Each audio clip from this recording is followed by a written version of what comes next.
Maintenant que nous avons passé en revue tous ces remèdes naturels, je vais vous expliquer comment les utiliser stratégiquement dans des combinaisons possibles. Je tiens à faire quelques mises en garde. Comme je l'ai déjà dit, les remèdes examinés ici sont relativement peu étudiés. Des recherches supplémentaires sont nécessaires avant que nous puissions les recommander avec plus de certitude. L'efficacité de ces traitements peut varier d'une pathologie à l'autre. Nous avons besoin d'en savoir plus sur la sécurité de ces remèdes, ainsi que sur leurs interactions ou leurs interactions potentielles avec d'autres médicaments.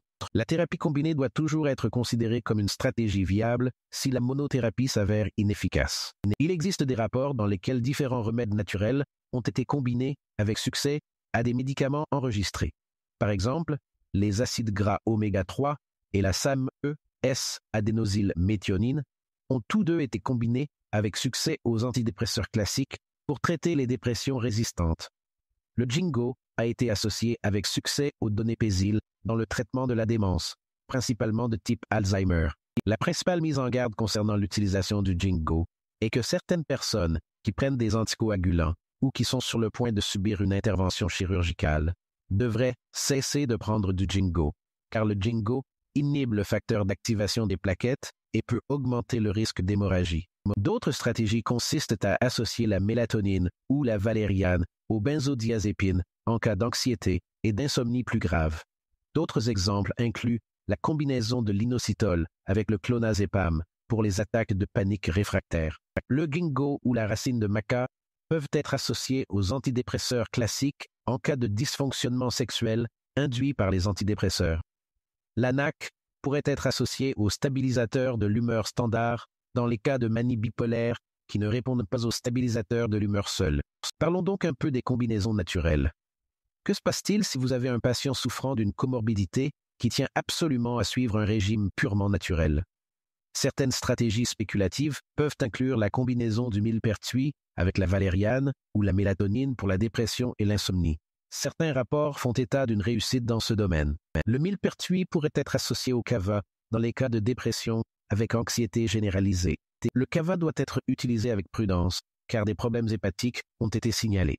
Quoi d'autre? Les oméga 3 et la SAMe pourraient être combinés pour traiter la dépression réfractaire.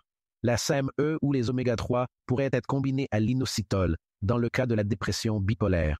Mais n'oubliez pas que dans les cas de maladie bipolaire, lorsque vous cherchez à prévenir la manie, la stratégie la plus sûre est probablement d'utiliser un stabilisateur d'humeur homologué. Mais ce sont des approches que l'on peut adopter chez certains patients soigneusement sélectionnés. Ayant mentionné le millepertuis, je tiens à émettre une mise en garde à son sujet. L'association du millepertuis avec d'autres médicaments peut s'avérer délicate, car le millepertuis peut interagir avec de nombreux autres médicaments, principalement par le biais de l'induction du cytochrome P3A4.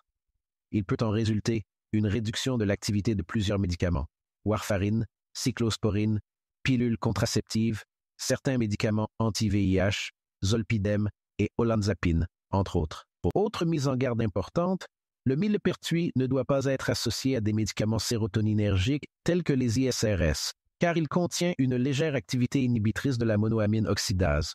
Les interactions avec les médicaments sérotoninergiques ont été signalées comme provoquant un syndrome sérotoninergique chez certains patients. Il convient donc d'être très prudent avec le millepertuis chez les patients qui présentent des comorbidités médicales telles que le VIH, le cancer, qui sont en état de greffe ou qui prennent plusieurs médicaments. Permettez-moi de résumer cette section en 3 points clés. Lorsqu'un patient ne répond pas à un seul médicament, une thérapie combinée peut être tentée.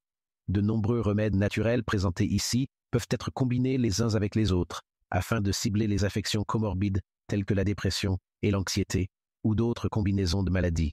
La prudence est toujours de mise si vous essayez d'associer le millepertuis à d'autres médicaments, car il peut avoir plusieurs interactions potentiellement très graves avec d'autres médicaments.